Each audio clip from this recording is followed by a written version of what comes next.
Good evening, everybody, and welcome to this special called meeting of the Gun Violence Prevention Commission.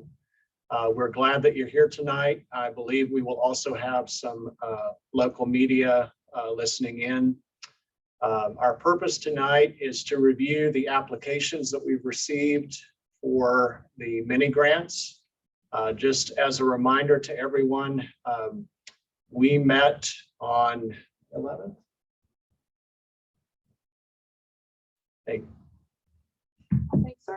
I believe our last meeting was May 11th, if I'm remembering that correctly.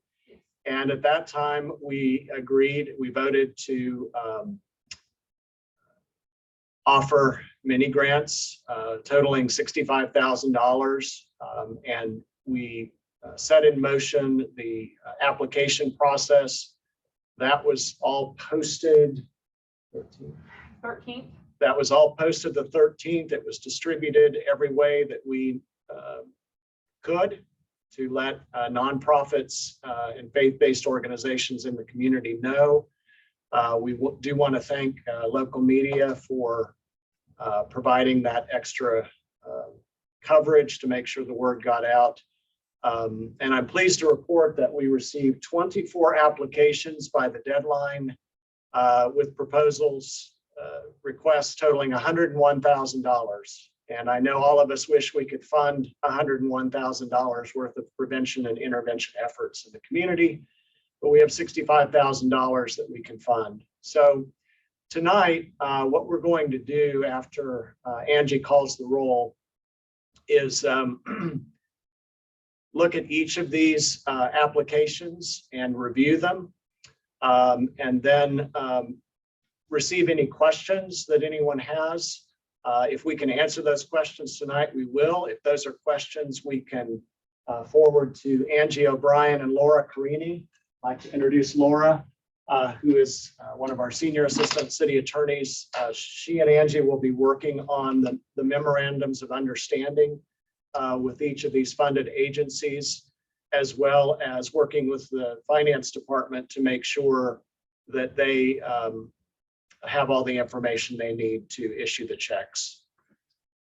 So Angie, I'll have you go ahead and call the roll for us. Pastor Tim Harvey. Here. Ms. Decca Knight. Here. Ms. Tasha Steele. Rabbi Kathy Cohen. Here. Ms. Stacy Shepard. Here. Ms. Shakira Williams. Here. Mr. Elliot Major. Here. Ms. Nicole Ross. Here. Councilmember Joe Cobb. Here. And a quorum is present.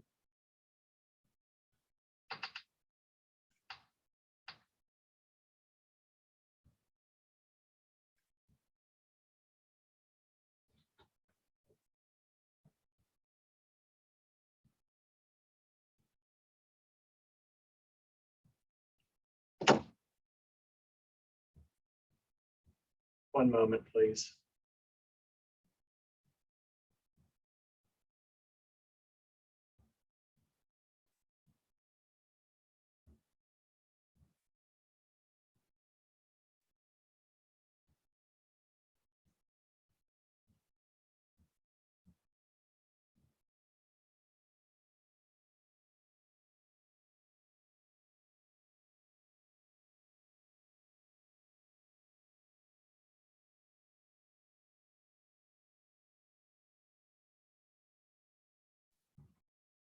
All right, we do have a quorum present.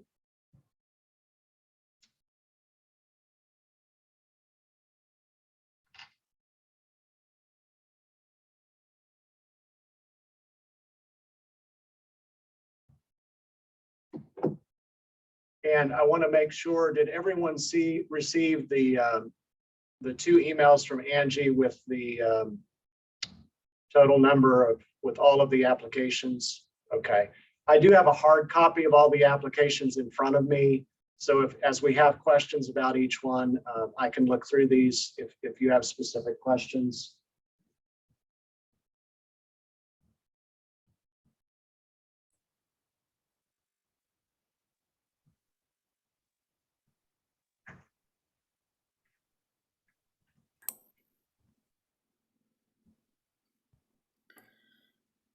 Joe, just to start, I know we haven't talked about the process, but have all 24, I know some of them might have already been excluded, maybe asking a redundant question, but have we verified that all of them are eligible? I believe so far we've only excluded one. Yes, to my knowledge, only one application that we received has been excluded. It was an individual requesting to assist in our efforts, not an actual application. Okay. And that was my only question as well, just to make sure eligibility and 501c3 and the things that we had asked for were verified. Yep. And I asked that question because I saw one individual didn't have a dollar amount, at least on the spreadsheet, didn't have a dollar amount requested. And then there was another one that I know of personally, the individual, and I've got some concerns, but we can address that when we get there. Okay. Well, what I would say is I do not believe that we have gone through and verified each one. Many of these we know are active nonprofits. I think the ones that we don't know for sure that may be new nonprofits, perhaps one of the things we could request of Angie and Laura is that they verify that and that any funding that we approve would be dependent on that verification. And if there are any concerns that we have about any of these, you can ask those questions during our meeting. You can also submit those questions to Angie so that can be a part of their review process as they finalize these applications. Okay. Does that sound all right? Okay. All right. Well, what I'm going to do is I also sent you a spreadsheet that included a summary. It didn't include everything, but it did include a summary of each of these. And what we're going to do is, for the sake, let me ask you this: would you prefer that I just go through alphabetically the applicants, or would you prefer that I go through them in the way that I listed them on the spreadsheet? For me, my vote would be for the spreadsheet. I actually sorted them a little bit different. Okay. Because I was trying to address your question of how do we resolve the funding issue versus the demand. So I started working on that process, Right. trying to see what my thoughts would be on how we could at least satisfy some. And that's when I got to my concern. So for my purposes, I kind of excluded two of them. But then that's my own personal thing. That's fair. All right, so I will follow then on the spreadsheet and we'll just work our way through that. The first one is the Boys and Girls Club of Southwest Virginia. And their request was for $5,000 to continue their prevention work through their ongoing Project Learn program, which is focused on the use of effective education, trauma-informed care, and one-to-one mentorship. They would like to use the educational programming that has been piloted previously, which I believe is positive action, and continue utilizing that through their Project Learn program through the course of the summer. And this would be available to kids they serve, which would be ages 6 through 18. Were there any particular questions regarding the submission by the Boys and Girls Club? No, I just wanted to say, I think this is a great application. They're a proven organization that serves a lot of children. And personally, I'm in favor of this one. Well, and I think what we'll do is we'll work through each one in terms of an overview of their proposal and address any questions, and then we'll come back to the funding piece. Okay. But it helps to hear your affirmation initially as we move forward. Any other questions regarding this application from Boys and Girls Club? All right, then we'll move on to the second one, which is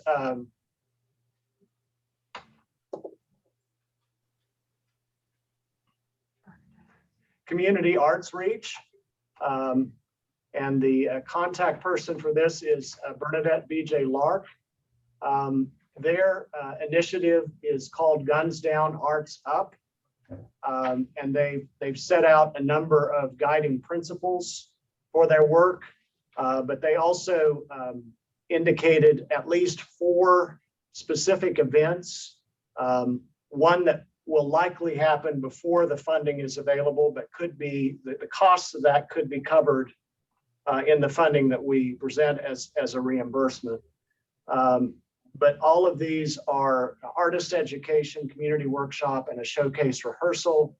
And then the collaborative event as part of Juneteenth with performances that day.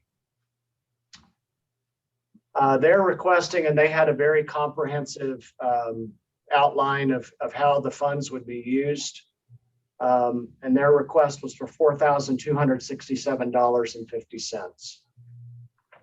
Are there any questions about this application in particular? Did this one address the ages? I may have missed that. I believe they did. Let me double check.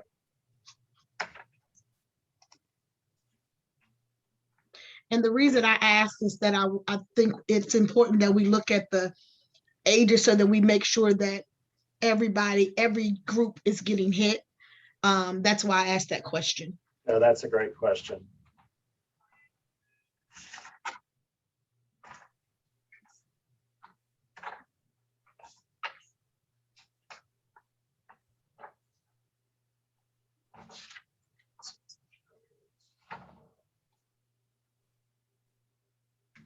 Youth and families. Well, I know historically they have worked with children, elementary age children, as well as middle and high school youth in all of their programming.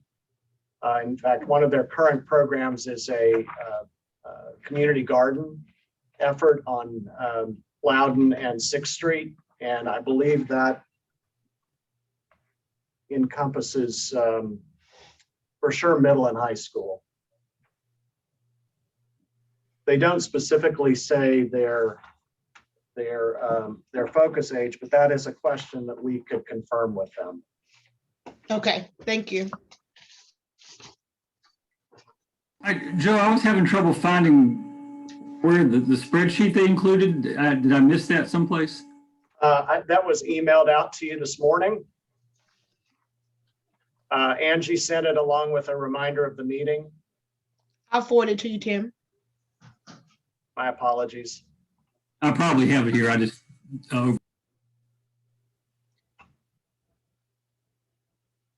Joe, on the Guns Down, Arts Up, and again, I read so many of these, it may be there, but I'm not sure. The #1 goal it has here is getting guns out of the hands of our youth, but everything else is about arts. Is there part of that application that is actually about getting guns?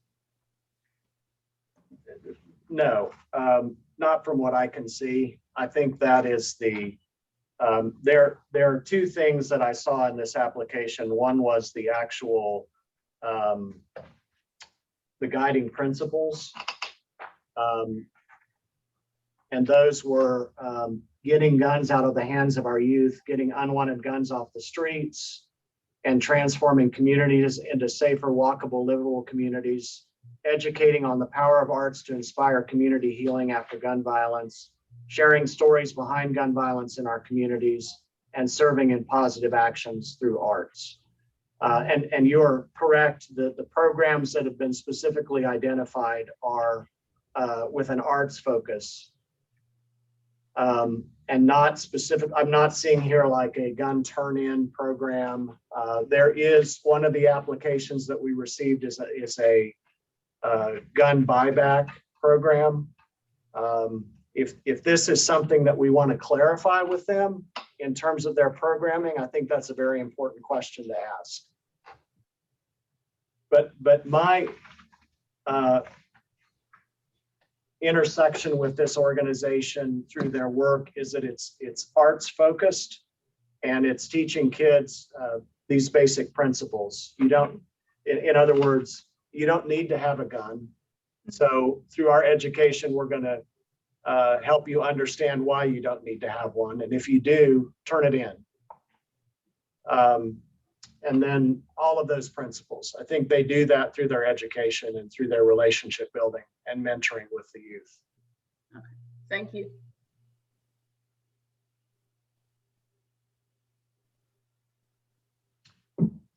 Any other questions on this application?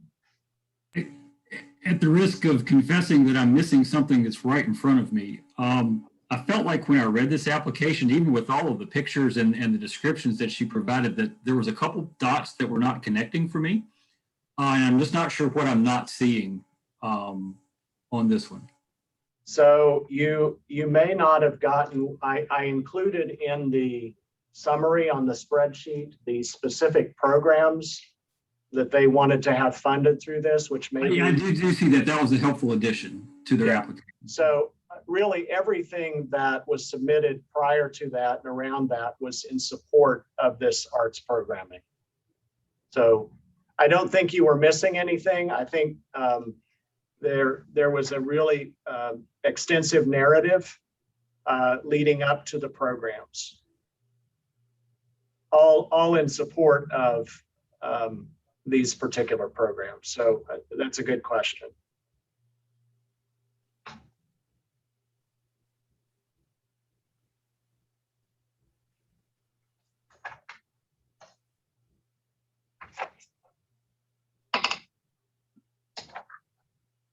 All right. Any other questions on that one?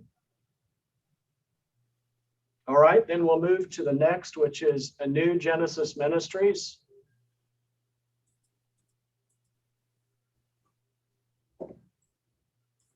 This project will address prevention efforts in the Roanoke community.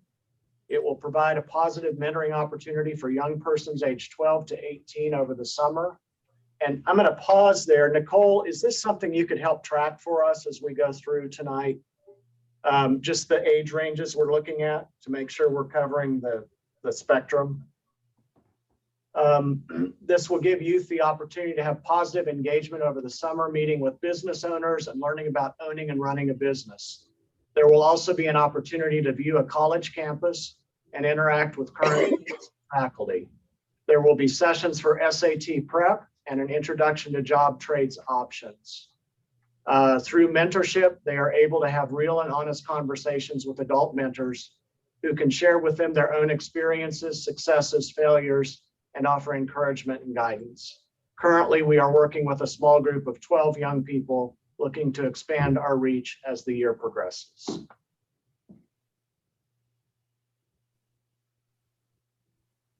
Any questions about this application?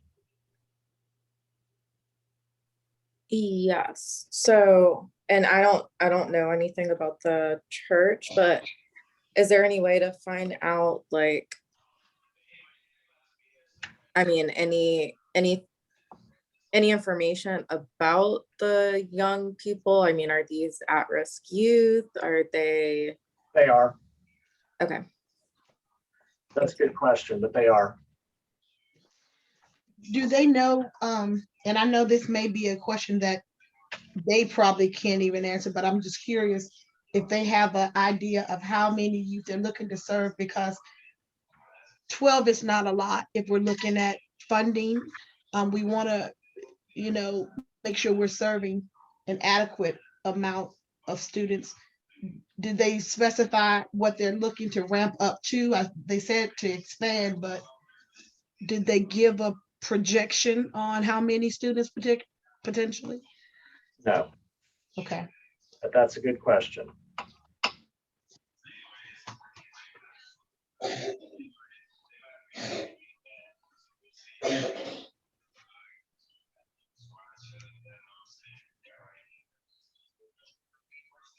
How many additional youth can be served?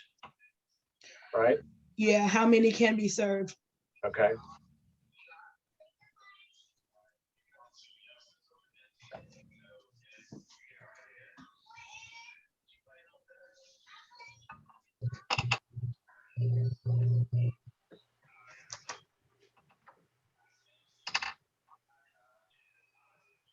Okay, any other questions?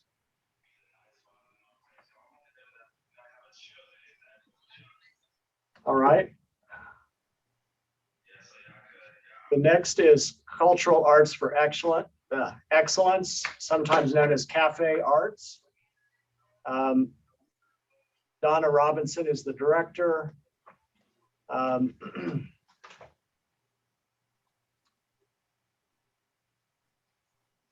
Cafe is about the whole child approach, and we strive to position participants in all of our programs for success in adulthood by getting them off to a great start when they are young.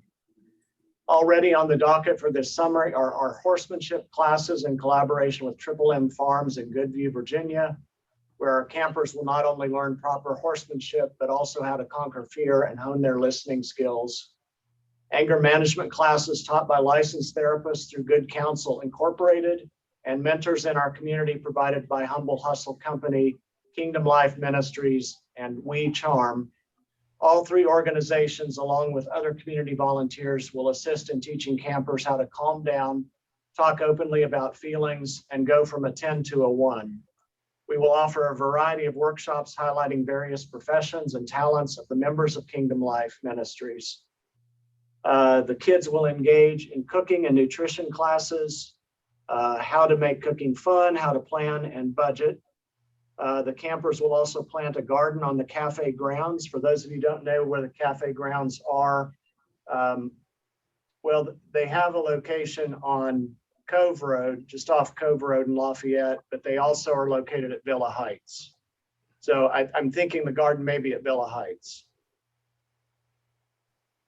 The gardening will also open the doors to the nutrition and physical fitness classes taught by OLOC Nation, another community organization focusing on the health and well-being of our youth in the Roanoke Valley. Along with classes and workshops for the kids, we will also offer exciting, invigorating parenting classes for 6 weeks. And these will cover a wide range of topics, including teaching children values, meeting their needs, and being a good role model. They also plan to offer sessions on de-escalation and appropriate conflict resolution strategies. And their request was for $5,000. So this is a very collaborative application. And it's Cafe Arts is during the school year and after school program. So my only question, Joe, is what is the age of the students who are in this camp? That was my question as well. Okay. This is also 10 to 15 middle schoolers. It says they'll serve 10 to 15 middle schoolers. Okay, it says they will serve 10 to 15 middle schoolers. Are they able to serve more students? That's just my question on that. I'm just trying to look at maximizing as many students as we can. So that's gonna always be my question. Well, and I think the challenge we're going to run into is that some of these programs are designed for a more intimate, a smaller group of kids than a larger. So I think we'll see some that are geared toward larger events for multiple kids, but in terms of really, teaching kids the skills that they need for prevention and de-escalation and this relationship building, I think we need to have a balance. And I do hear what you say. We want to reach as many kids as possible. And we want to do it in ways that are impactful and that will be transformational for them through this experience. Agreed. And also, I'm looking at locations as well. Right. So that we're making sure we're getting all of Roanoke and not just Northwest, or so reaching them Yeah. in different pockets. Yeah, that's a good lens to remember in terms of equity in our community and making sure this is a citywide effort. But we also want to remember that a lot of these intense incidents are occurring in particular areas of the city where we're also facing higher concentration of poverty and other issues that may be contributors in terms of risk factors. And Joe, That's a good I point. echo those same concerns in the sense of, I understand the aspiration of it as far as being citywide.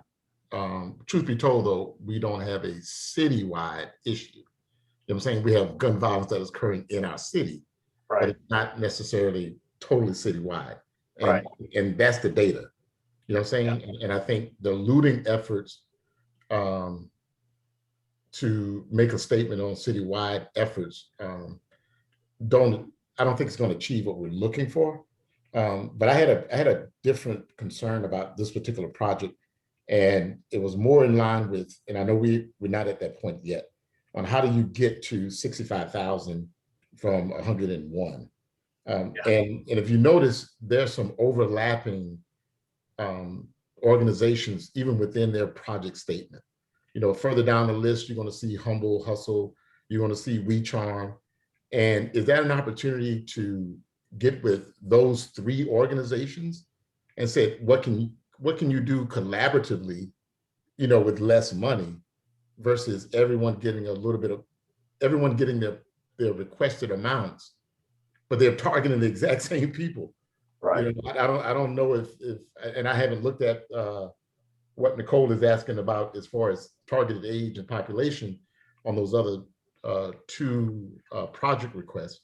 But if those three different organizations requesting money for the same population, what I'm saying, which we'll see a little bit later on, then there's a way to consolidate that.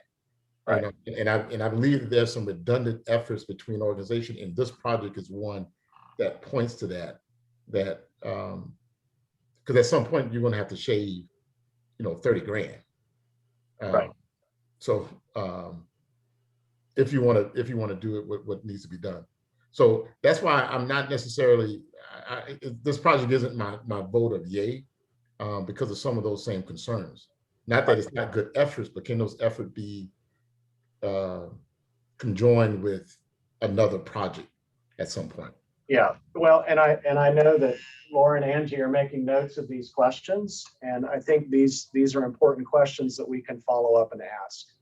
I would rather make sure that we get this funding and these applications, that we feel good about these and we're clear with the organizations what we're supporting. And so that's why this is important. So while it is a quick turnaround, I think we can do this quickly, and but make sure we've got questions answered. Joe, I have a kind of general question. It fits together with Cafe, but with some of the other applications as well. Do we have a sense that they actually need this money to run these programs, or are these programs already planned and funded, and they're looking for this money that they can then use money that they had funded for these programs to use elsewhere? And the reason I ask that is this particular application seems to me that it's already laid out. They know exactly what they're going to do. They've already contacted everybody. And usually you have your funding in place before you do that. I don't know that that's a bad thing. It's just a question that's in the back of my mind, that some of these programs seem to be new initiatives and seem to be bringing something new to the community. And some of them just seem to be funding initiatives that are already there and possibly pre-funded. So, yeah, I think that's an important question. And I would say that, short of calling each one and asking them that, we may not know for certain, but I can tell you, for example, the first applicant that we reviewed tonight, Boys and Girls Club of Southwest Virginia, this is an ongoing program. Right. That they do. So this would be in support of that, with a particular focus on the curriculum that we've been piloting. So, and this other program is a specific summer-based program. So I do know that you know, some of the applications we'll be reviewing tonight are you know, well thought out, and the potential partners have already been asked and identified, and some of the others are speculative in terms of who the partners might be. So, and we'll see that as we go through. So I don't fully know the answer to that without knowing more of the history of these organizations, but I think we can tell to some degree whether these are brand new initiatives focused on the issue before us, or whether these are part of ongoing programs. So let's keep that lens as one of the ways that we look at this. And I think, Joe, not to prolong this, because I know you want to get through all the projects, but thanks, Kathy, for bringing that up, because that's exactly how I sorted my spreadsheet. I started looking at those opportunities that were what I call feet on the street to give us more exposure, you know what I'm saying, on to the community, and well-established organizations. And I'll drop this little bit and we'll move forward, that if we fund what I called large established organizations, they literally just requested 75% of the money. You know what I'm saying? So the data person in me had to look at a lot of this over here. So I won't interrupt anymore, but that was the lens that what Rabbi was talking about is, I think, what are we trying to accomplish? And some of these organizations literally, in my opinion, if they wanted to do this, they can actually do this. Okay. Thank you for that, Elliot. And I think the questions that we're asking are really important, because this is we're basically piloting this, you all. So we're learning as we go as well. And so if this is something that we, you know, want to continue in the next fiscal year, everything that we're going through right now will help us hone not only what the application looks like and the information we request subsequently, but you know, preliminary questions that we may want to ask before we review the application. So I appreciate your patience with this. Decca, did you have something you wanted to add? I just wanted to kind of piggyback off what Elliot said and Kathy, that sometimes when I'm going through a process like this, I also have another lens. You know, do we want to fully fund some of the programs, or do we want to partially fund a number of them?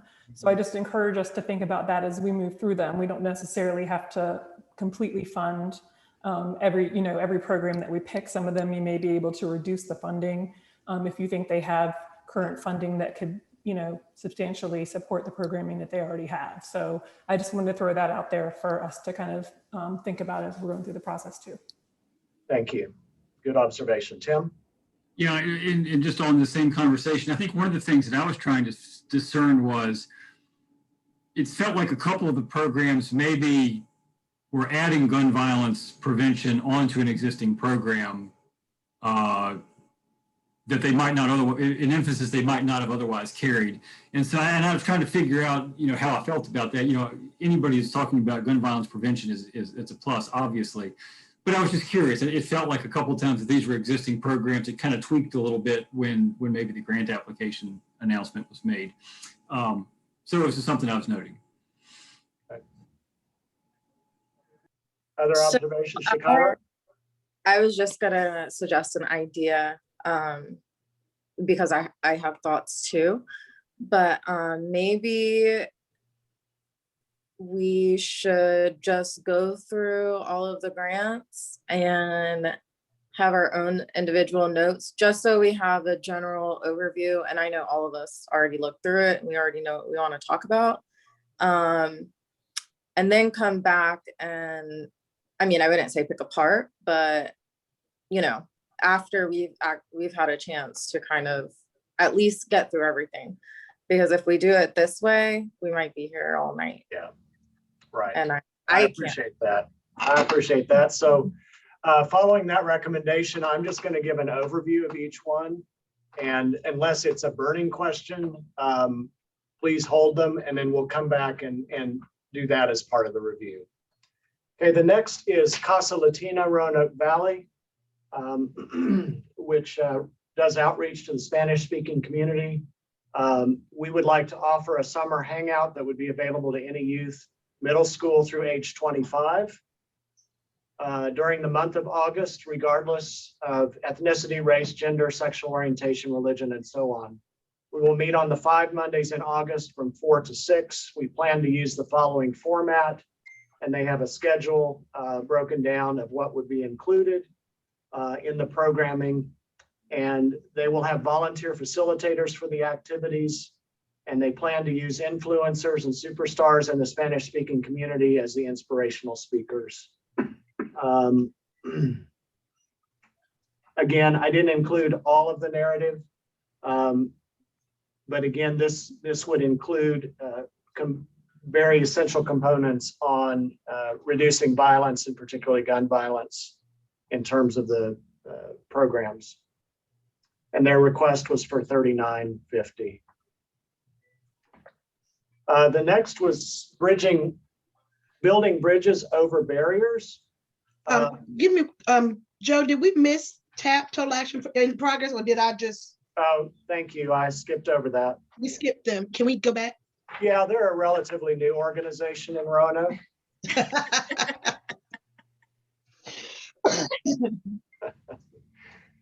All right, thank you for catching that. All right, so the proposed project from TAP falls into a larger two-pronged community engagement and coalition building initiative called TAP Gun Violence Intervention. The proposed activities will focus on the Melrose Rugby neighborhood and will last from June through the end of August. The project's goal is to increase the coordination and overall impact of community resources which prevent and or mitigate the effects of gun violence. They expect the long-term impact to extend well beyond the project's proposed 3-month window as it seeks to foster new partnerships, build capacity, et cetera. There are 2 components to this: anchor events and community engagement. The anchor events are fully funded through another program, and for the purposes of this proposal are considered a match. 3 separate events will take place in June, July, and August. The event details are being finalized and will feature grassroots community groups, community conversations, and engagement with local government, nonprofit, et cetera. All the proposed project activities in the community engagement component will use the 3 anchor events to generate momentum.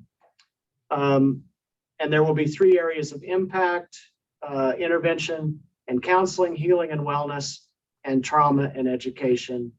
And there will be one-on-one coaching, counseling sessions, group activities and workshops, and additional activities. That it's a very comprehensive application. And the request,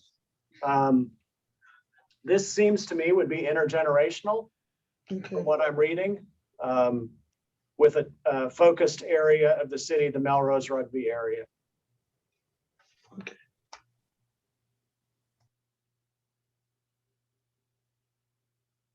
Okay, and then I just went over Casa Latina, building bridges over barriers. This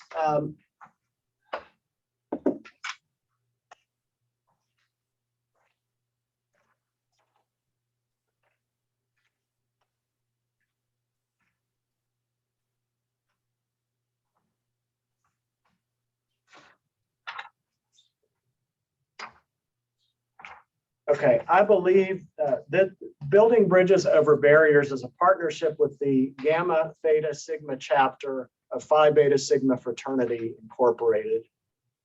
And their grant is they're seeking to host a festival event to raise awareness, educate, and provide resources to engage the citizens of Roanoke community to effectively address the devastating effects of gun violence on our community.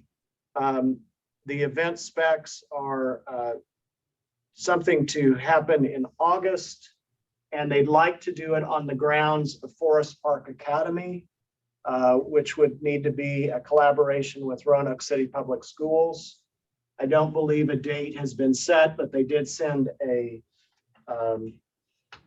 pretty extensive outline of what the day would look like.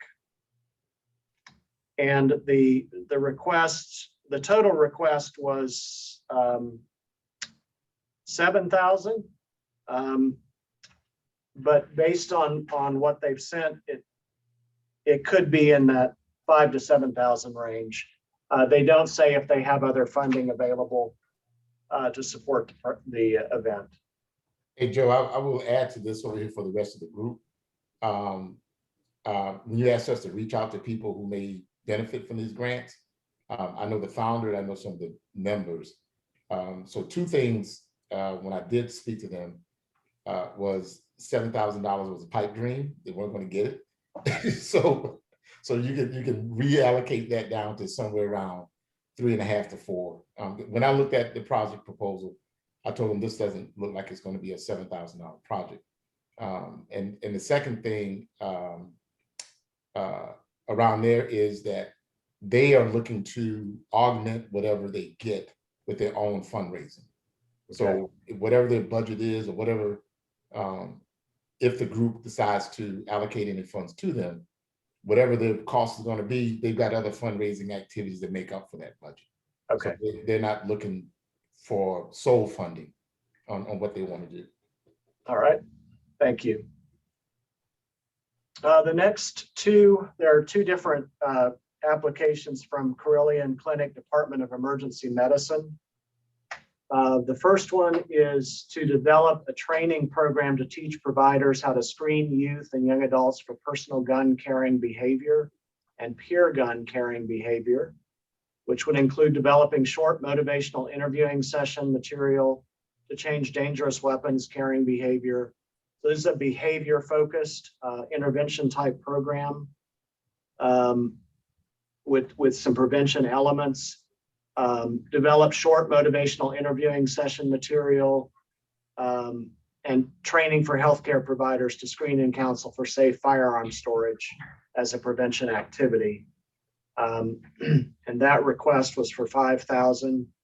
The second one was a request for 2,250, which in partnership with Safe Kids Southwest Virginia Trauma Outreach Coordinator, to develop Carilion branded flyers with content about safe gun storage, where to get gun locks, list of available safe storage options, and distribute through Carillion's pediatric offices, PEDS emergency department, adult emergency department, family practice offices, and school nurses.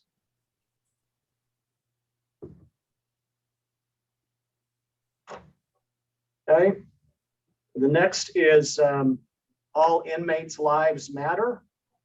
Shahid Omar. He shares that this is a new nonprofit designed to address both prevention and intervention. Example prevention, providing lectures on youth on violence prevention, substance abuse, pop culture influence through hip hop music and movies, especially youth attending alternative ed programs and or those struggling with academic progress. Intervention focus will be on any youth that have a criminal record or charged but haven't been convicted or sentenced. Even those that have been sentenced and serving time in the local city jail. Focus on youth that are struggling as determined by the school system, juvenile detention, or both federal and state courts or court services. We will provide individual counseling and group counseling with a focus on a number of issues.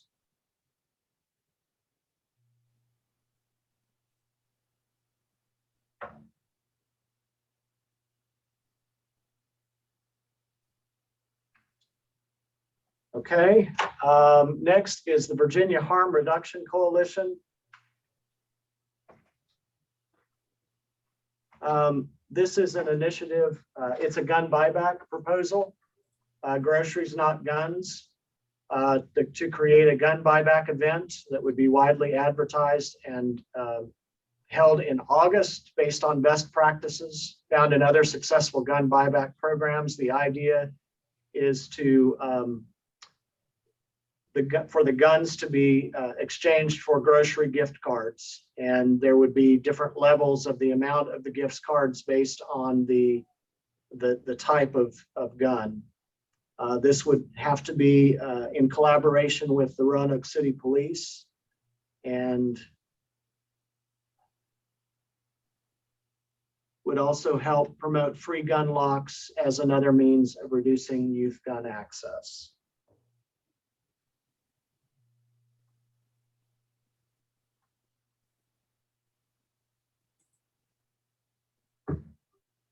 Do all of you know what the Virginia Harm Reduction Coalition is? Okay. All right. The next one is Straight Street Roanoke Valley. The program that they're proposing is adapted from a program that was birthed from the mass shooting at Columbine called Rachel's Challenge. And they really pitched two different ideas. One being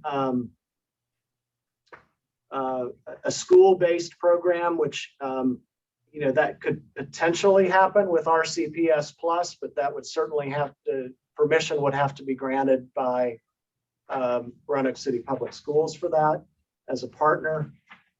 There's also the opportunity to create an event where a keynote speaker would come in with connection to Rachel's Challenge, and maybe even one of her family members to speak to efforts that have been taking place across the country and what we might be able to do locally. And Straight Street has a very engaged program with youth in our community already, so they have a pretty established outreach effort in the community. The next is Soul Foundation.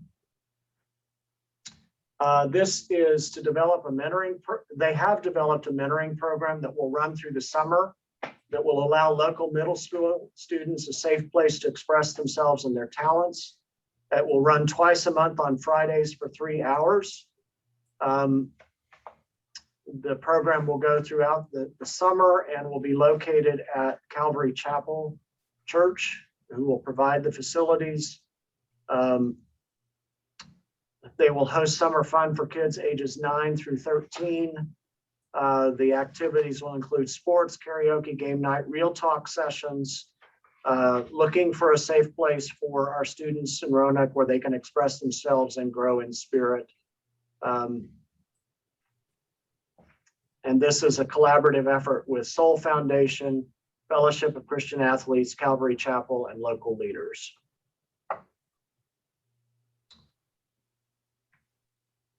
The next one was the individual who wanted to help, Mr. Mills. The title of it was Sex, Drug, and God, just for your reference. The next two are from Paradise Community Development Center and Paradise Cathedral Family Center. The first is an initiative to provide lock-ins each Friday in June for youth grades K through 12. The purpose of the lock-ins is to provide the youth with tools to migrate through the summer safely, have a safe place to engage with peers and mentors, and receive education and training in a controlled environment.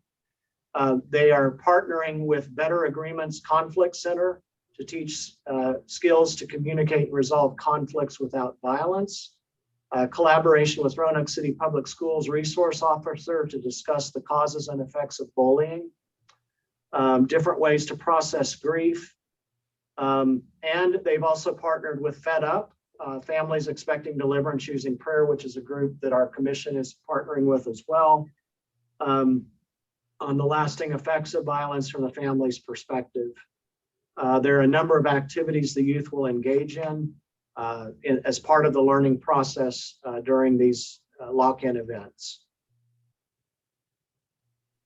The second one is The Humble Bees Youth Ministry would facilitate training and programming for adult and peer mentoring for youth ages 4 through 17, Monday through Friday from 12 to 4.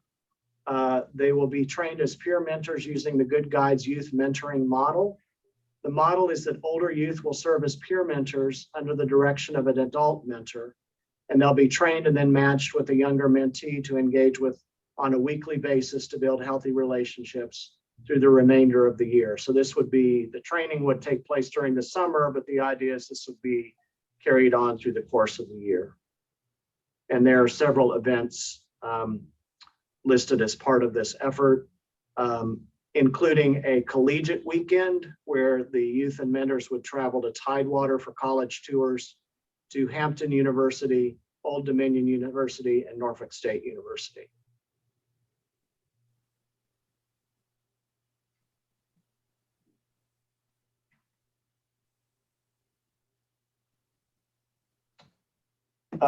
Humble Hustle Company is collaborating with Imagine Me Mentoring and providing the second free summer enrichment camp for youth grades 5th through 8th. Last year, during the beginning of COVID, this camp was provided to 22 kids with zero funding provided to the organization.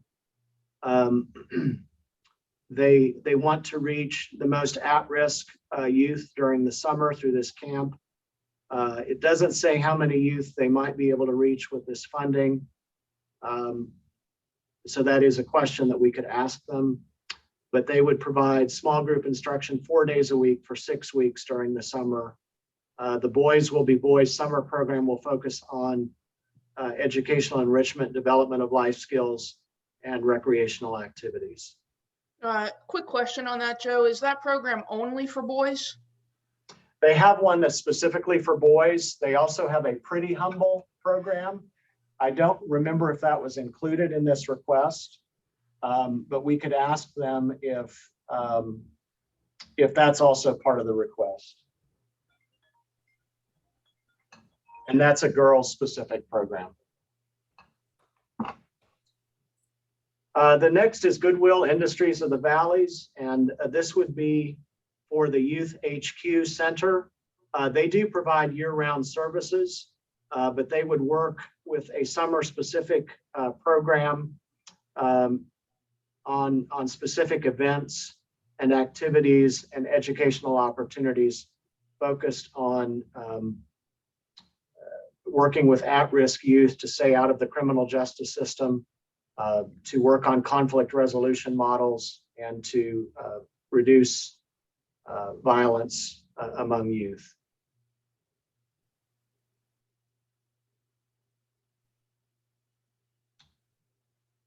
Garden of Prayer number 7, Vision of Faith Ministries. This is their Gen Now youth department. They just had their first event, which was in collaboration with the Housing Authority. And they have a number of additional events planned. I don't believe I included those in the summary that I sent you.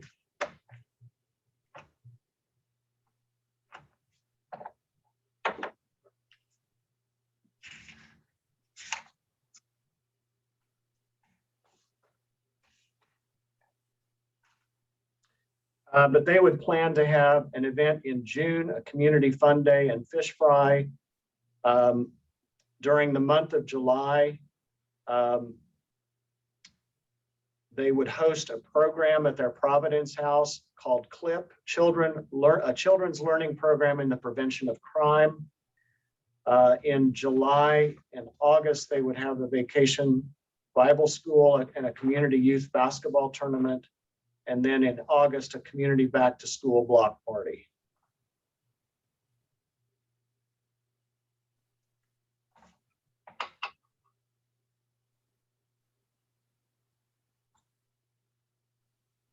Hey, Joe, I have a question on that. I remember when we met last time, they were pretty specific about religious push, vacation Bible school is just, We would need to clarify, we can't Yeah. fund specific religious expression. It needs to be a focus on what the grant is focused on. Okay. A religious organization could host some of the events that they've described, as long as they're not, the intention of those is not to express a certain religious perspective or view with the youth. So we would need to get clarity on that. So That was just my concern on that one, just make sure we're in order. Thank you.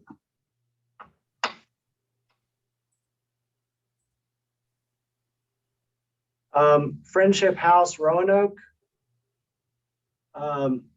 It's a nonprofit faith-based community center that provides year-round programming for 40 children and youth and teens. So this would be elementary and middle to high school.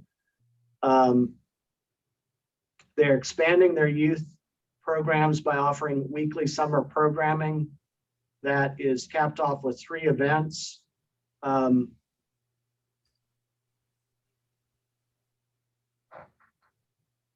That focus on art, music, and nature.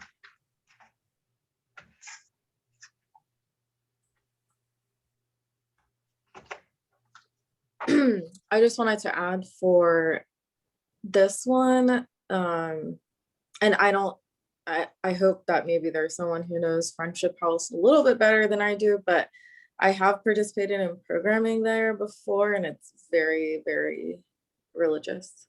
Yeah. Want to point that out. And some of these are, I mean, and it's we would need to be very, very specific that whatever they do would have to have a clear focus on the activities that we're supporting in terms of prevention and intervention of gun violence. So we have to make sure there's a very clear correlation. So thank you for that additional information, Shakira.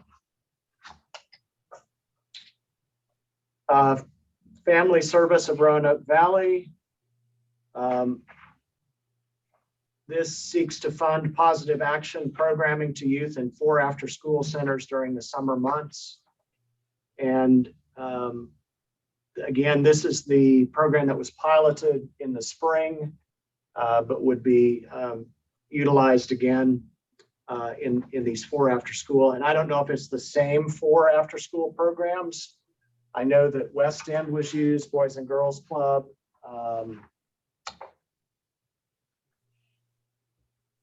Presbyterian Community Center in Southeast, and I think there was one more.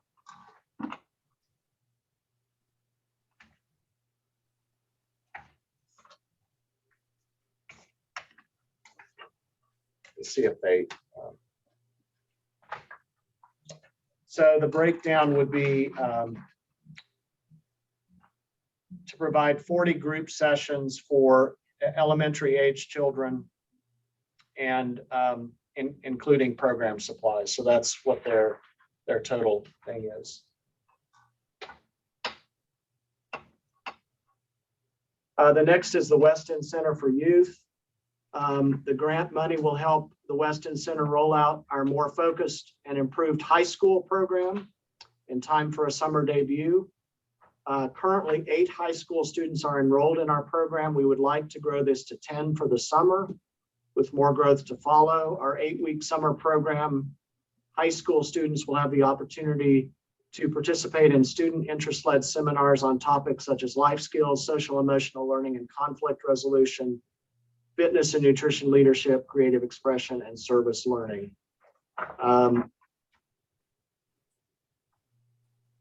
At the end of the summer, they will go on an overnight retreat. They will have the opportunity to reflect on their accomplishments, set goals for the fall, and provide feedback to staff. And then there's a pretty thorough layout of the specific activities which would be included. So this is high school specific. And then We Charm, which will partner with local agencies, police, mental health organizations, after-school programs, and firearms safety organizations to provide a violence intervention program to young adults and youth in our community. We will provide mentorship and educational support, training, and workshop materials to our young adult parents raising young children. And we will raise awareness and keep our program participants informed of safe havens, positive alternatives to violent behavior, coaching by credentialed coaches to shift mindset to represent and facilitate socially responsible and ethical behaviors. And I believe that is all of them.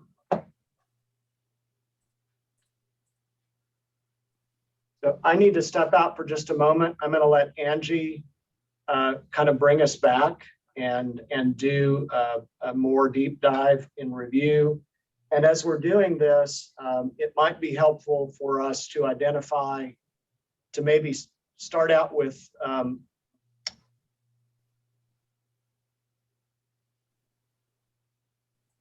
maybe everybody's top 3 or everyone's top 5, and we can see if any of us have any overlapping ones that we all like. That's a place to start. Okay, I'll be right back. Sure.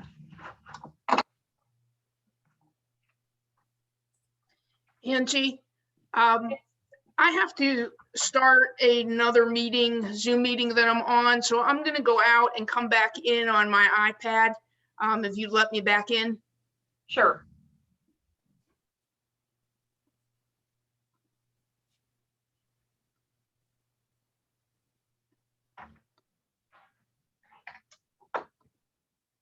Okay, guys, while Kathy is doing that, I think, you know, one of the recommendations that Shakira had was good. I think, what else are you guys thinking of wanting to use evaluation wise, looking at these applications? I know what I've heard in conversation is that Nicole, your question was the ages, making sure that we're meeting all, Kathy, sorry, all ages. I know the quantity is that of concern for some of you as well. What other things are locations? Angie, this is Stacy. I would kind of like us maybe to work backwards in the other direction and maybe pick out the ones that we don't feel are appropriate, or not necessarily appropriate, but maybe look at as Decca had a great point earlier about a different level of funding that maybe they've applied for, that we could look at and put them in a separate category first, and then look at perhaps a scoring matrix for how we're going to score the others. I'm not sure we've really talked about how to do that. I don't think any of us anticipated this many applications and this much of an ask for the quantity of funding that we had. So I would propose that we have a short conversation about perhaps a matrix on, number one, is the application full in the packet in its entirety? Number two, does it qualify as the 501c3 that it needed to be? Number three, does it meet the needs of what the commission is looking for in the targeted populations for prevention and intervention? And number four, is it meeting the needs in the sense of the reach that we want it to be? Like Nicole's point, that it meets the quantity and the quality that we're trying to serve for our community. Because there are some really, really great programs that are wonderful and intensive for 8 to 12. But as a commission, we need to decide, is that what we want? So perhaps we need a scoring matrix to decide. I don't know. I just put that out there as conversation. It's just Are there any programs that, like, you know, for example, the West STEM program, are there any programs that we can just cross off? Like, is that a program that anybody would have any objections to? Uh, I like what I hear what you're saying, Shakira, but I think Stacy's what you're saying is along those lines. I would just like to add what Elliot and Rabbi mentioned about, can we add a number 5 to that matrix of, do they have their own funding? Because that, I think, is a good point, because by it being a micro grant, we want to serve those that without this funding, they won't be able to do what they were going to do. Looking at it from that, that lens, I think is something we could add. I like all 4 tenants that you have, but adding that to that. Okay, and Shakira, I'm going to come back to you on your comment, but I want to go back to Stacy. Stacy, you said that does it meet the needs that we're looking for? Are they a 501c3?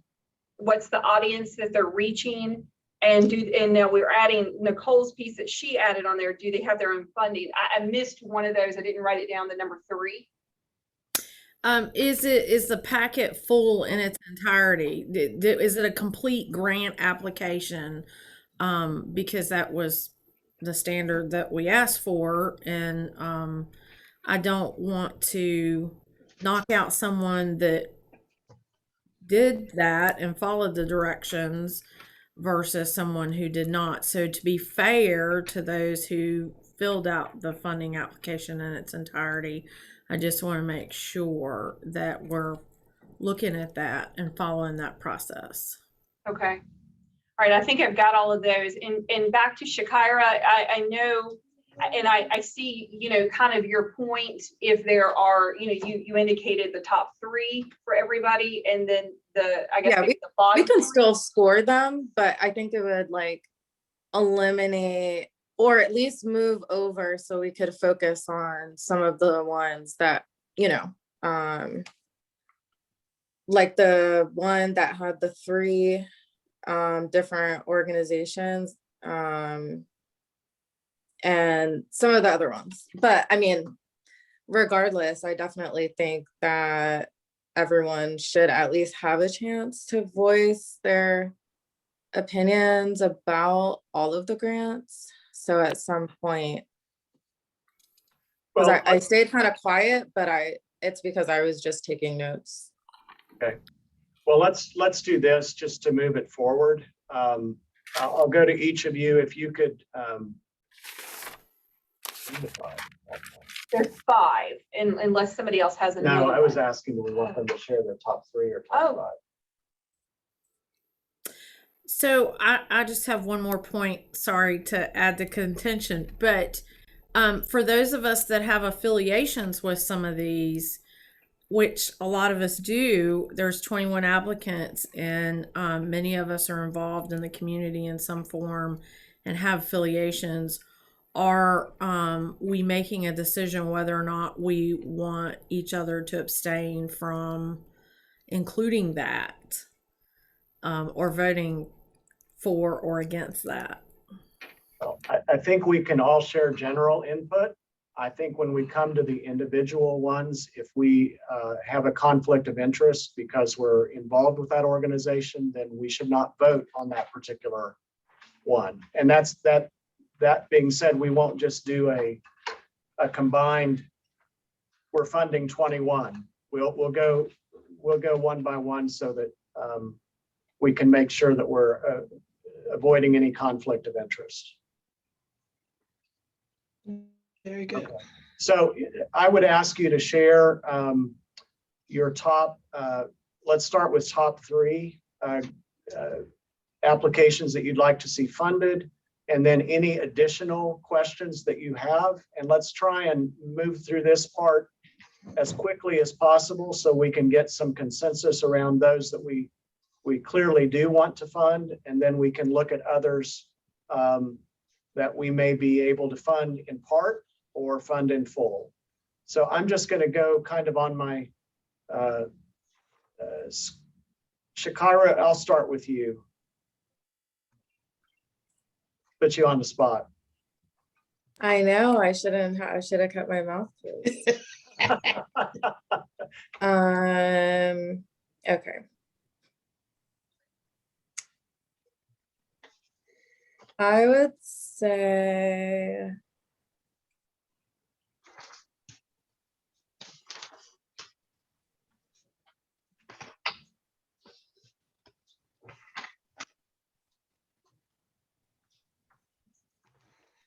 TAP. TAP was one that I really liked. It seems like a new program. I did have a few questions about it. I know they said that they felt like the effects would be sustainable. But I mean, do they have the resources to keep those initiatives going? Because if they did, that would be great, versus kind of starting like a new program regarding gun violence and then dropping it in August. So if it can be sustainable somehow, you know, that one, at least to me, would be a top. And because it does take into consideration Fed Up, which is not 501c3 certified. And so I saw that some of what their funding was to help fund them.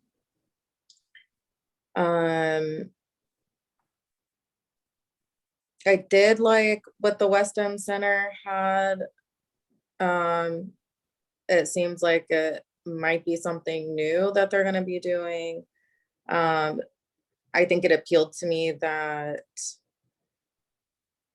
a majority, I think it said 100% in the application of their youth had actually been affected by the gun violence. And so I feel like their programming, I feel like what they're moving to try to do is definitely with that in mind. And meeting a lot of Which group was that you were talking about? I think it's the West End Center. Okay. Yeah. And then just seeing, you know, the attempt to meet some of the needs and challenges and things like that, such as a driver's license. And I think things that can be barriers that maybe could keep youth from getting into other things. And then the last one was,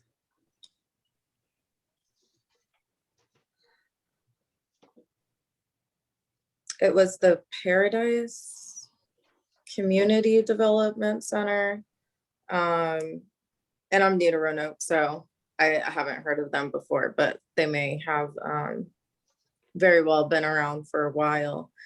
But their programs seem to focus on different kinds of violence, bullying, grief. They also happen to mention Fed Up as well. But they were one of the programs. I noticed some of the programs didn't mention gun violence at all.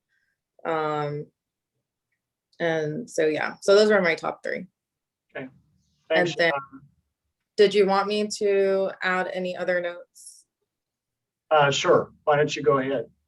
Okay. So I just, in regards to, let me see.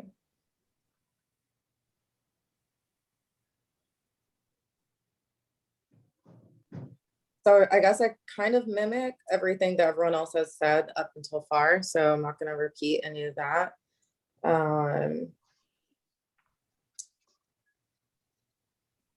The humble hustle, I will say I looked twice just to make sure, but they didn't have anything to do with gun violence, in my personal opinion. I didn't see any mentions of like reduction of violence, effects of violence, anything to do with gun violence at all. It did state it was more focused on academic and different things like that, which I think is important, but just the lack of mention. The all inmates lives matter. I did like that, but looking at the money part of it, I was a little confused if they would be writing letters and mailing them to the jail. The programming and then the budget didn't seem to align for me. So I'd like a little more clarity about that, but I did like what they were wanting to do. Carillion has a lot of money and they have an existing gun program already, and they already give out free gun locks and they already have flyers. So like, I don't think it would be fair to fund them and then not fund like a smaller organization. And I'm almost finished, guys. My question for harm reduction is what happens with leftover funding? Just doing simple math, if they don't happen to collect enough guns to make up the amount of money that they're requesting, what are they gonna do with the leftover gift cards that they're purchasing for food? Otherwise, I think it's a great initiative, and I think that's one where we could consider maybe funding less and they don't have to worry about that particular challenge. And then I had other small things, but I'll save them that someone else might cover. Those are great insights. Thank you, Shakira. Good questions. Decca. I was interested in Casa Latina, since that's targeting, you know, a unique area of our population. So I really like to fund that one. Also Straight Streets, Rachel's Challenge, knowing a lot about that program and having experience with it, I think it's really powerful to have a keynote of an individual who's been involved in a mass shooting and the aftermath of that and the trauma of that. So I liked that they were wanting to do that. And then the Virginia harm reduction. I like that that's a very concrete kind of initiative that we could really, you know, discuss more about and help people to understand the benefit of doing that. So those would be my top three. Okay. Thank you. Elliot. Yeah, my top three, and I didn't get a chance to weigh in on some of our criteria, but you'll see that mine has more of a, what I call it, feet on the street, looking at it. I started with, I'm with the Virginia harm reduction. That's very tangible. That's something that the actual people in that community will feel and understand. And I think something like that would give us a lot of opportunity to publicize what we're doing. And you can kind of see what's going on with guns in particular and try to get them off the street. That's literally my number one, to the point where I would advocate for even more funding. But whatever they request, and they requested. I know if we got affiliation, we're supposed to say something or not. I'm not sure. How does that go? You just wouldn't vote on a particular, like if you had affiliation with one that we decided to fund, you wouldn't vote to approve funding for that one. Oh, okay. Building bridges over barriers. Again, I do know about the program. And I think that's something else that's, again, going to be community-based. So it's community-facing. And I think, you know, some of the activities that they're looking at and the general vicinity where they plan to have the event, I believe it's an impacted area of gun violence. And I think it's going to be critical that we do have some input there. And I will go with the Garden of Prayer number 7. Again, I'm my thing is, how do we have events, have opportunities to get the community involved?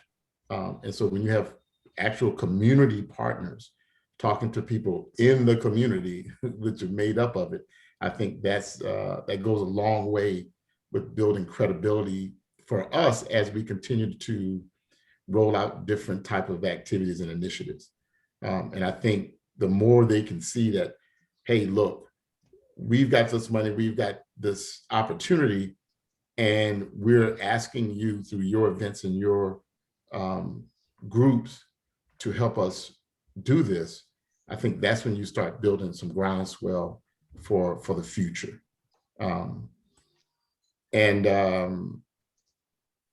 I do like this community arts reach. I know we might have had some issues and I know I'm above the top 3, but I do believe, I understand, I know this says guns up, arts down, but what they're trying to say to me and how I interpret that is, let's engage our youth on some other different levels besides what they're seeing. And I do believe art is a way to get people to look beyond the current circumstance and existence. So that's kind of Thank what. Thanks, Elliot. Tim?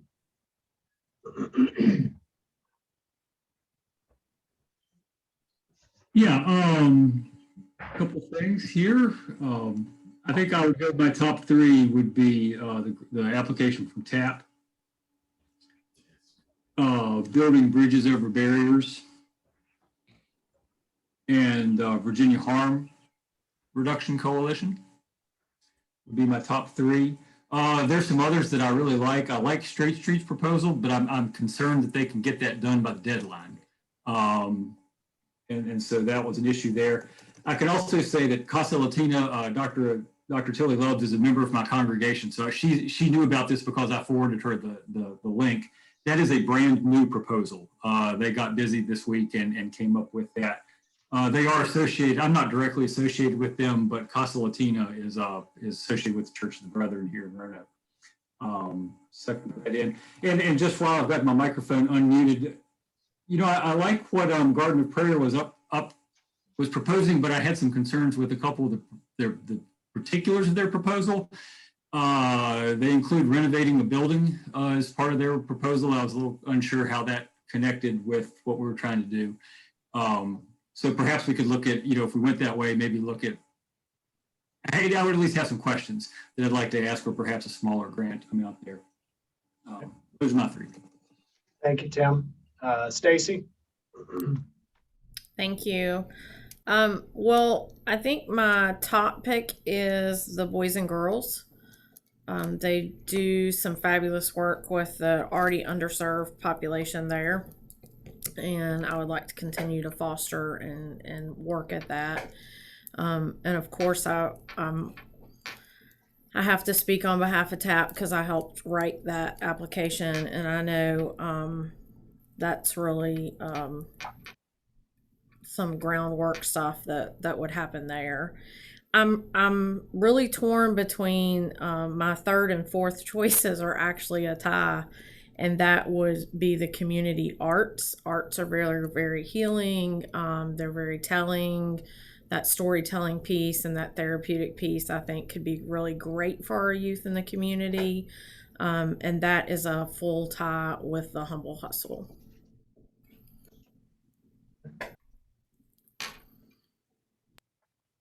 Thank you. Nicole? All right. Am I unmuted? My number 1, and I do have affiliation, will be the Paradise Community Development Center, for the number of youth they can serve and for the collaboration. I like the collaboration with the police, Fed Up, and with the resiliency. What is it? Conflict resolution. I do like that, and the location for that. And I know just for that one that it's not, it's one of those programs that without funding, they won't be, this won't happen. I will say my number 2 was Casa Latina. I agree with Decca. I think we can't eliminate the population. We want to be able to serve all those that are needing support would be my number 2. And then my 3rd was, I'm trying to find the name. It was the BJ. It was Bernadette's. Community Arts Reach. The community, yeah, that's my number 3. I Financial that asks Reach. think that, you know, again, arts, we have to give these young people something to do. I mean, if we want to keep them out of violence, we have to give them somewhere in some place to demonstrate those things. So that's why that would be my 3rd. And just, I know someone mentioned the ones that were like not no-goes. I know for myself that Goodwill just got a buttload of money. I mean, a lot of money, excuse me, a lot of money. So I don't think that it would be a good use of our funds. And you, Lord knows, I love Goodwill, but I'm just trying to be fair and look at the true, genuine need. I don't think the funding is needed right now for youth services because they did get a big amount of money. And my same is for Carillion. I don't think they need our funds. With or without our funding is what I'm saying. I think they'll be able to complete whatever they had planned to do. Okay. Kathy?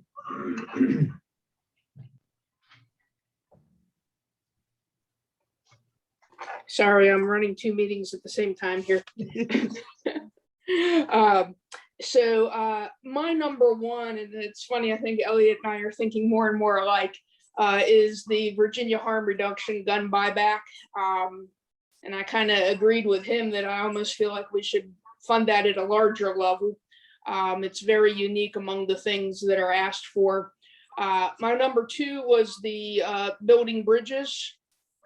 In my mind, I can't really decide on a 3rd. I had 2. I think Casa Latino is very important because that is a population that we don't see anyplace else in any of the other grants. And I think it's very important to do that. But I also think the cafe program with the arts is also very important. So if I can have 4 instead of 3, that's where I would go. Okay. And I agree with everybody that I think that we should just remove Carillion's applications. Great organization, but they have lots of money. Same with Goodwill. Okay. So what I'd like to do, I'm going to wait to weigh in personally on this. What I'd like to do is we have identified 12 from the original list that we, one or more of us has put in our top 3. I'm just going to review them for you.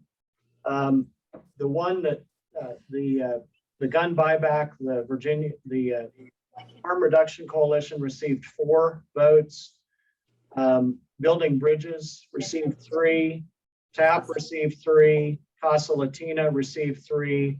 And Community Arts Reach received 3. 2 were Paradise Community Development Center. And mention of 2 mentioned Straight Street. And then other nods went to West End Center,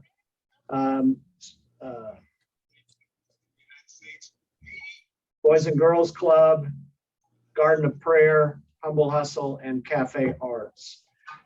And I will say I would concur with all of those. I am thinking that the Cafe Arts proposal was a collaborative of like 4 groups, including We Charm and Humble Hustle and Kingdom Life. I think their reach and their location at Villa Heights is an important location and an important reach. So I would definitely support that in the mix. So what I've done is I wanted to pull so based on this list that we've produced, I'm just going to give you what the totals are. So TAPS was 5,000. West End Center was 5. Paradise Community Development was 5.3. Casa Latina was $39.50. Street was $4,500. Harm reduction was $5,000. Building bridges was, well,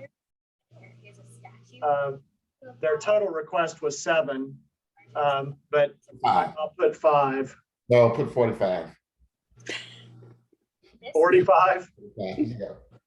Garden of Prayer, which we would need some clarity on, was 4,100. I'll just put 4,000 there. Community Arts Reach was, I'll put 4,300. So in West Africa, she's Boys and Girls Club was 5. as she moves into the northern Humble Hustle because she becomes for love. She's always represented in was 5. cock feathers. And Cafe Arts was 5. Tell you why in a minute. Now, one that no one mentioned, but they actually provide facilitation for this positive action work is family service. But she's kind of like. So the total of those, you have a total of those? Yeah, well, one of them, you indicated back the early part, you said it was over 5,000 and I only put down 5,000. I've come up with 51,850. So the total of those that I've just presented you is 51,850. Super popular. He used to be a former. So we could fully fund those at the levels that we've described, and then we could take the remaining amount, which is 13,250, and split that up among other some of the other programs that we would like to fund, but maybe not at the full level. She was like, don't like your bows. Is there some concurrence on that? So I maybe suggest, some people turned in line items and some didn't. Maybe if everyone could give us line items, you know, when we're, I guess, grading them, you know, we could take that into consideration if we had to lessen funding. And then the overlapping of organizations as well. Because I think Humble Hustle is also in one of the other ones. Cafe. Yeah, but I think they would provide some mentoring for Cafe, but I think they have a separate summer program, which is what they actually applied for. But that's a great point. And Joe, you know, I know we were talking about large organizations, and I guess this is more towards Stacy, and I know that she's got vested interest in it, but all of these, the Boys and Girl Club, Carillion, Goodwill, how come TAP, and this is a general question, so I'm not condemning anything, Stacy, don't throw anything virtually at me. You know what I'm saying? How come that organization, given its size and resources, are included? Well, I would Literally looked at those criteria to exclude some of those large organizations. That's just my question over here. And I deal with TAP all the time. Day in and day out. my observation would be that of all of the applications, theirs was the most clearly focused on gun violence intervention and prevention. And they did say up front that a portion of funds could be leveraged to support the sustainability of this going forward, or support aspects of the program. I didn't hear that in Goodwill's application. I think Family Service did directly talk about positive impact, so I would support funding them. I think we also need to think about, even if we support at a smaller level, I think organizations that are larger, but are doing this work on an ongoing basis, I think it sends a strong message that we want to continue to partner with them because of the reach they have with kids in our community. So that I just offer that as an alongside comment. And I wrote down that they had they were doing a match as well. Is that what I jotted that note down for TAP?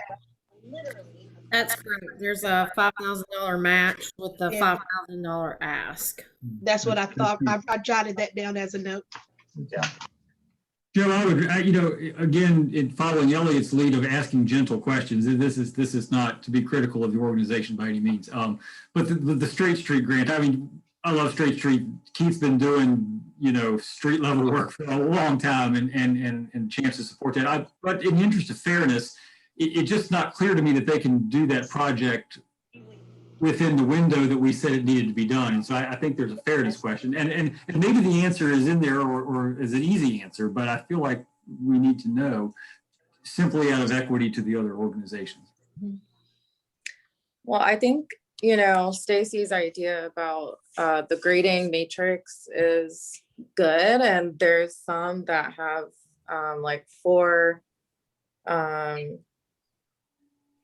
like the harm reduction, community, building bridges, TAP, Casa Latina. You know, we can still put those through the grading process, but definitely, you know, noting the head nods toward that. But I agree with, I was a little confused with Straight Street's application, but I have like more clarity knowing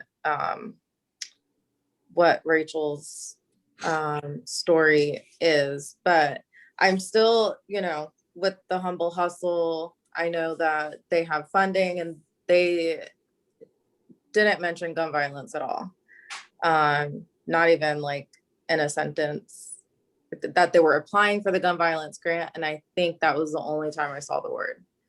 And so I don't want us to underfund, you know, I think all the organizations deserve, you know, some type of funding, but there were some other causes that were good, you know, as well. And it looked like they could really use the funding. And so I would, yeah. Well, I'll take this opportunity to throw in one that was on my list, and that's a new Genesis program. That's the entrepreneurial program for middle school and high school youth. Reverend Kevin McNeil is the one who facilitates that. That's an ongoing program that they clearly want to expand. And I thought they did identify ways to address reducing violence while increasing opportunities for youth that focus on entrepreneurship. And they are in Northeast Roanoke, so that would get us into a little different section of the city as well from some of the others. And I also would like to mention, and let me state that I do have affiliation, the Paradise Humble, the Humble Bees Youth Ministry. I like the mentoring piece of that, and that is ongoing throughout the year. But I think with that one, there could be a reduction and alleviate X out the amount for the collegiate weekend, and maybe fund at a smaller rate, because I do like that mentoring, to be able to mentor, peer mentoring and goal setting was something that I think could benefit the youth, and at a larger amount, because the capacity is also serving a huge number of students. Was that Paradise or? That was it's Paradise Cathedral, Humble Bees Youth Ministry. Oh, okay. I didn't realize. Are they a part of the same? Yep. So Paradise Community Development Center and Paradise Cathedral, is that all one umbrella? Two separate organizations. Oh, okay. So that's not the same church? It's the same building, but it's two separate organizations. One is an after school, one is a community development center, the other one is the actual church youth program within the church. So some of the same students will be served, but not all. So I don't know if I specified. So one of my tops, it was the Community Development Center. Yeah. Okay, that program. And then I don't know if anyone knows anything about the all jail lives matter. All in- But there's not a lot of programming at all for juveniles and detention. And I had a chance to visit the detention center maybe like a year ago, and I mean, they don't have anything. So they literally, the jail can use, you know, whatever programming, whatever people are willing to go in. It's unfortunate, you know, that they just don't have anything for the kids. I think there's like one event, it's once a year, and it was canceled last year because of coronavirus. I'll also add to that, Shakira, that the All Inmates was one of the few organizations that serve the 18 and up population, if we want to look at how that's being. Guys, before we go all in on that, that's the one that I literally eliminated from the street, because I have some affiliation and knowledge of the founder, the guy who wrote it. Be very careful with. I would only say that you might want to dig a little bit into background and whether it's a 501c3 and what the program is going to look like, and all the details behind that. So, yeah, public meeting. Yeah. The balance of my comments. Yeah, thank you. I would concur with that. Before proceeding, I would want to get some clarity around the nonprofit status, as well as who the counselors would be. There's really, I appreciate the application, and I've had multiple conversations with the person who sent this in, and so I do want to thank them for sending it in. But I feel like we would need a lot more information before we could fund something like this. But I think the idea is essential. And as if, you know, I would say this, if we get the state grant that we're hoping to get, we are going to be looking very closely at additional mentoring kinds of programs for young adults. And this is something that we could revisit, definitely. Okay. I'm good with that. Are we scratching that then? Yes. I think we could. Okay, very good. You what? I want to correct the total.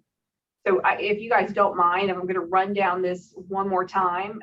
We've got Boys and Girls Club of Southwest Virginia, Community Arts, Cultural Arts for Excellence, TAP, Casa Latina, Building Bridges Over Barriers, Virginia Harm Reduction Coalition, Straight Street, Paradise Community Development, The Humble Hustle, Garden of Prayer #7, Family Service of Roanoke Valley, and the West End Center for Youth. Did I leave out any or add one in by mistake?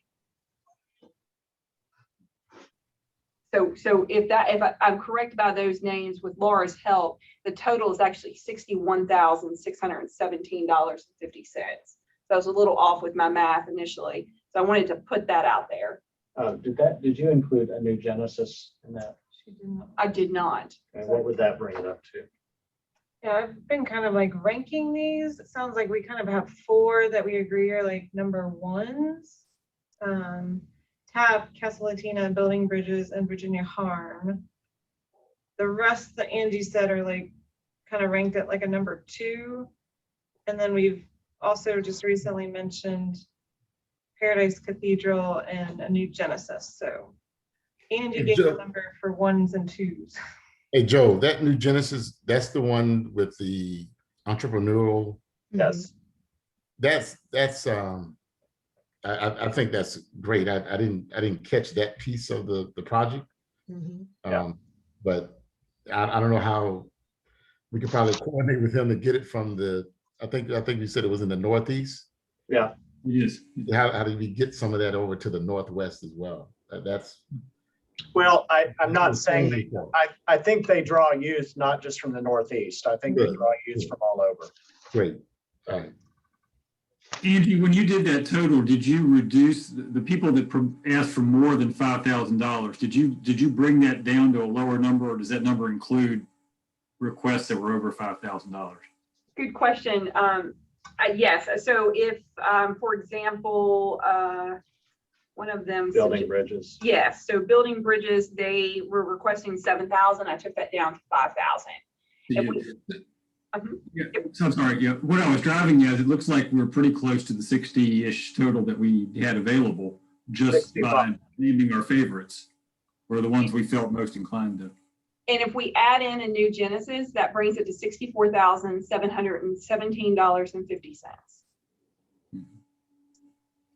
Let's run this the other way. I know we've eliminated a couple, but setting aside the ones we've already set aside, if that makes sense, who does not get funded from the list you just read?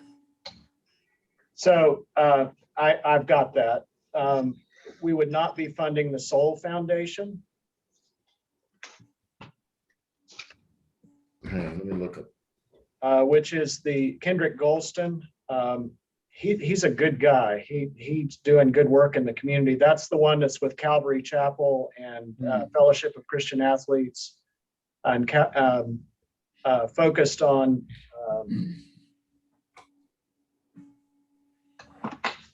let me pull that one back up. I mean, so I liked that one. They seem to focus on trying to keep kids indoors and, you know, out of harm's way. I love the area that it's also located in, an underserved area. Yeah, which is Shenandoah. Yeah. I thought that one was really important. The only thing I had thought about was a lot of the funding was going to be for the food. But other than that, I thought it was good because they're trying to provide an alternative activity and setting on, you know, what would otherwise or could otherwise be high crime day of the week. The only other one that we were not funding, and again, I think some of these that requested a larger amount we could reduce if we needed to, but the only other one that I'm seeing was We Charm, which was also a mentoring program that was going to partner with local agencies, police, mental health organizations, after school programs to provide, and this was going to be focused on young adult parents raising young children, which is an important area. So I think I think we could potentially fund them and Soul Foundation if we reduce some of the larger amounts. Like another large amount was the Humble Bees Youth Ministry. That one we were looking to reduce down to just to eliminate the collegiate. And I don't have it in front of me. And we don't, they're not included. So if we put it. I had included them. Yeah, so if we add, so the ones that I don't have as funding are Carilion, both of the Carilion, Soul Foundation. I don't have as funding Paradise Cathedral Family Center, Goodwill, Friendship House, or Roanoke, or We Charm. So this is where like a grading matrix would probably come in handy, you know, just so that it's equitable and we're not pulling money from where we feel the money should be pulled from. That way we can do it in a fair process. Because some of those other organizations are great. They just didn't make our top 3, but doesn't necessarily mean that they weren't in the top 5. All right, so let's just pause for a minute and recap. Okay. If Angie, if you could go back through the ones from our original list. So the ones that right now that you all have said. And if you could say the amount too. Boys and Girls Club of Southwest Virginia, 5,000. Community Arts Reach, $4,267.50. A New Genesis Ministries, $3,100. Cultural Arts for Excellence, 5,000. TAP, 5,000. Casa Latina, $3,950. Building bridges over barriers, $5,000. Virginia Harm Reduction Coalition, $5,000.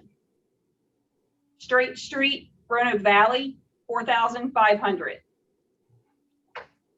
Paradise Community Development Center, $5,000. The Humble Hustle Company Incorporated, $5,000. Garden of Prayer #7, Vision of Faith Ministries, $4,100. Family Service of Roanoke Valley, $4,800. West End Center for Youth, $5,000. And that totals. That totals $64,717.50.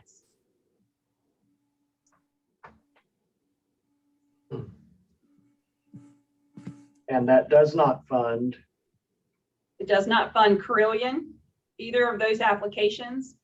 All Inmate Lives Matter, Soul Foundation, Paradise Cathedral Family Symbol Center, Humble Bees Youth Ministry, Goodwill Industries of the Roanoke Valley, Friendship House, Roanoke Incorporated, and We Charm.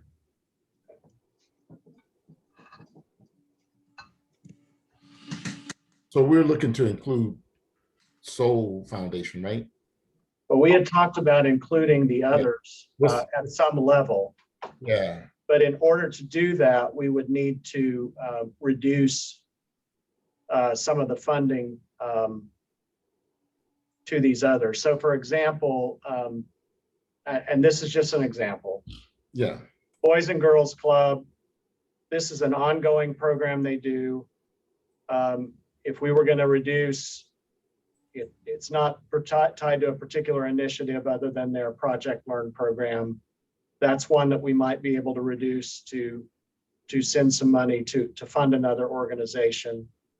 I think we said with Joe, what if I'm sorry to interrupt you. That's all right. How much money would we generate? Everybody who has 5,000 is reduced by 10%. So you take that 500 off. You know what I'm saying? So yeah. Like for every 5,000 organization, they just went to 4,500. How much grant money is freed up? 4,000. That's it? I thought it was more 5,000 buckets in there. Well, there are some that are close to 5,000, like Family Service is just below that. 48. Yep. And Straight Street's just below that at 45. Take them down by 500. So we're up to 5,000, right? And maybe we can't do Soul at its asked for, because I think it's 5,200 or something that I saw. If I go back to this spreadsheet here. Almost 53.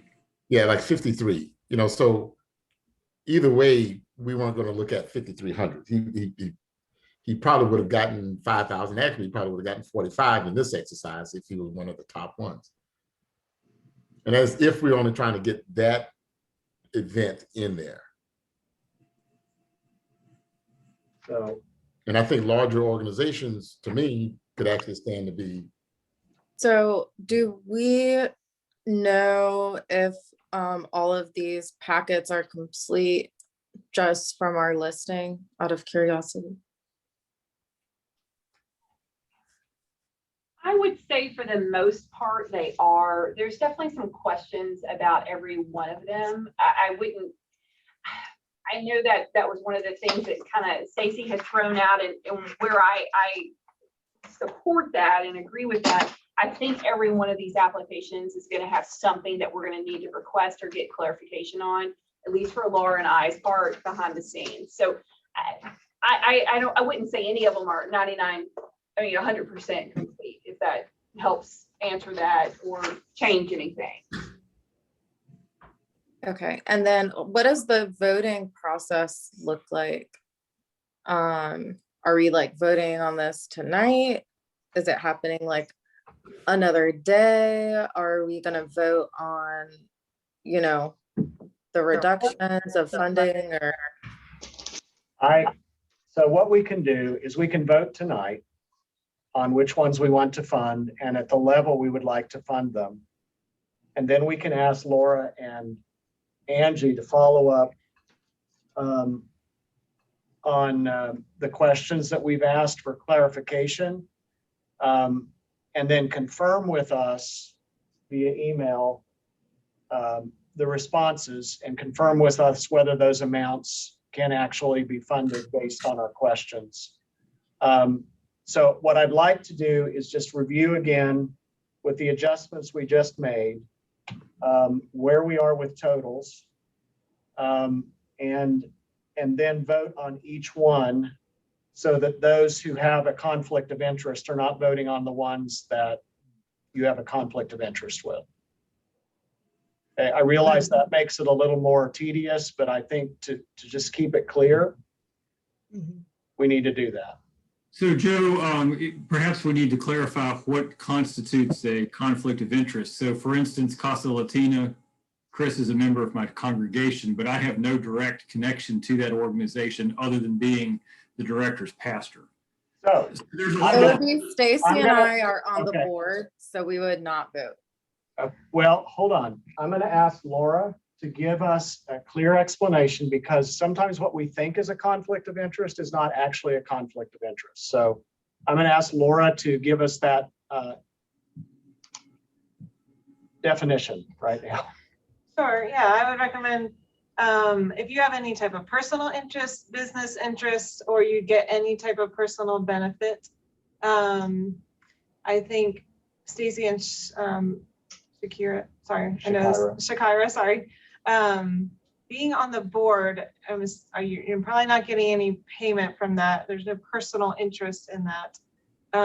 It's up to you. In that case, I don't say you have an actual conflict of interest, but if you feel that you're biased because you're on the board, then you should probably abstain. So if you're not getting any personal benefit or being paid as part of this, like if you're a staff person that's going to get paid as a result of this funding, then you should not vote. But if you're on the board, but you're not, as Laura said, you're not receiving any benefit from this, but you feel like there's an internal conflict of interest, then you can abstain. Does that help clarify? It does. I'll probably just abstain. Okay. I will be abstaining as well. All right. So I'm going to go back through and just with the adjustments, see where we are. Joe, can I ask a question before we do that? Yeah. Do we want to, is there some possible way to merge like Cafe, Humble Hustle, and the other organizations that are working together so that we can more, fund another organization a little bit more? Is it possible to do that since they have separate applications?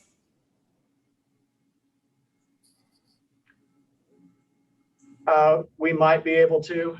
The applications were different programs, so I don't know. That's my only question, but Okay. we potentially could.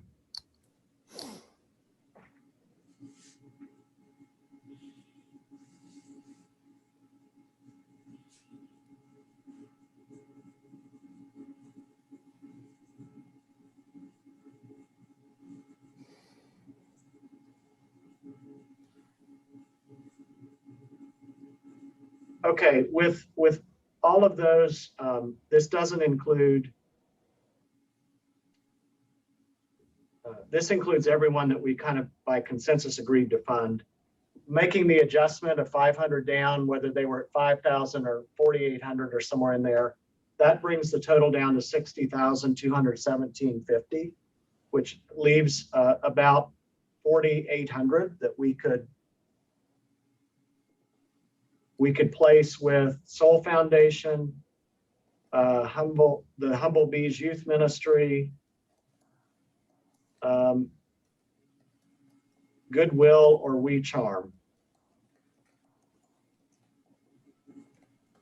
if we wanted to, We eliminated Goodwill.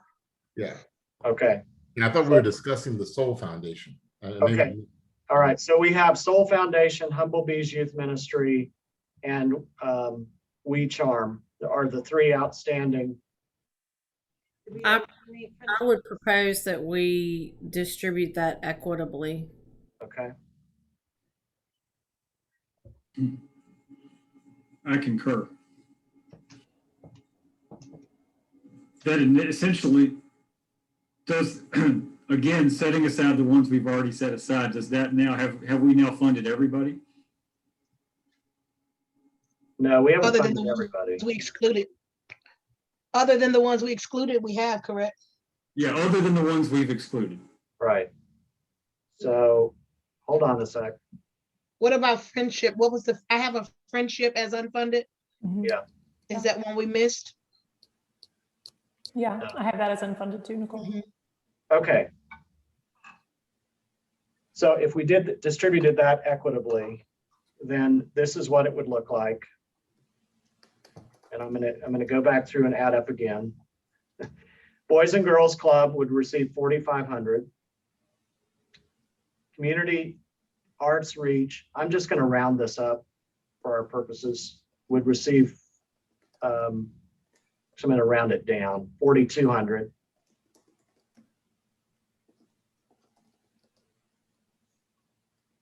A New Genesis Ministries would receive 3,100. Cafe Arts would receive 4,500. TAP would receive 4,500. Casa Latina would receive 3,950. Building Bridges Over Barriers would receive 4,500.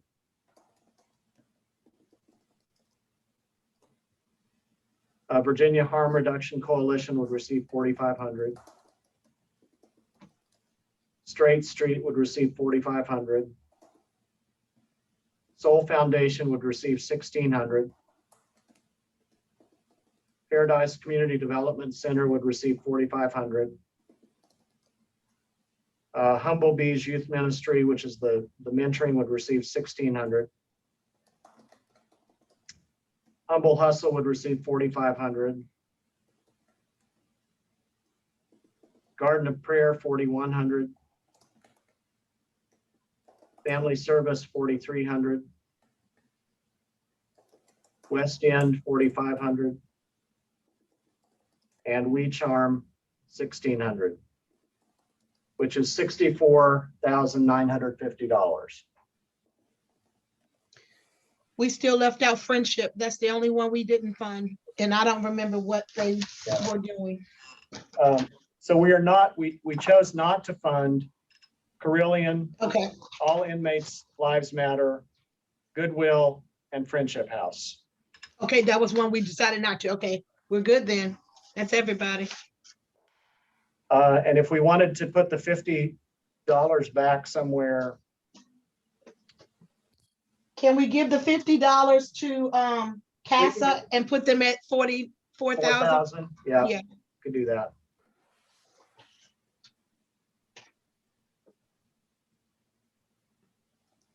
Okay. So what I'm going to do then is go through. Thank you all for your patience and great work tonight. I'm going to go through each one individually. And I'm going to respectfully request for the media that are on here, we would like to be able to notify these agencies of their funding before it is released to the media. I know I can't control that, so I'm respectfully requesting that. We'd like to be able to confirm that these what we're going to fund, and notify those receiving funding before we would like to be the ones to notify them. So Absolutely. I would respectfully ask that. Boys and Girls Club, $4,500. All those in favor, say aye. Aye. Aye. Any opposed? Shane, I saw your question. I'll come back to it in just a minute. I'll answer it now. We plan to send out a release by late morning tomorrow that includes those we're funding and a little bit about each of the programs that we're funding. So I would say by 11 o'clock-ish. Yeah. All right, Community Arts Reach, funding for $4,200. All those in favor say aye. Aye. Aye. Any nays? And it's approved. A New Genesis Ministries, funding for $3,100. All those in favor say aye. Aye. Aye. Any opposed? And it's passed. Cultural Arts for Excellence, funding for $4,500.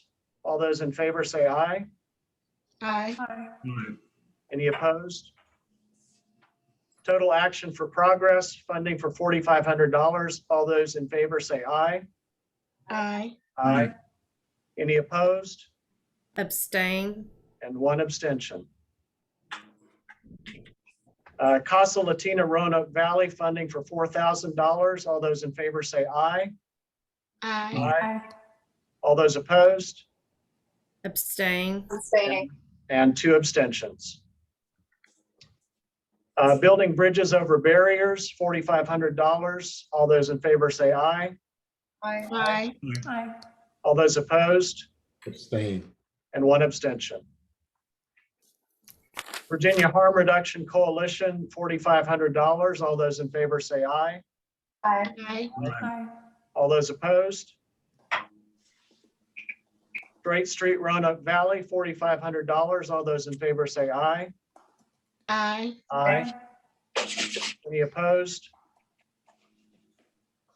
Soul Foundation, $1,600. All those in favor say aye. Aye. Aye. Aye. All those opposed? Paradise Community Development Center, $4,500. All those in favor say aye. Aye. Aye. Is anyone abstaining on this one? Abstain. Thank you. Paradise Cathedral Family Center Humble Bees Youth Ministry, $1,600. All those in favor say aye. Aye. Aye. Any Abstain. opposed? And one abstention.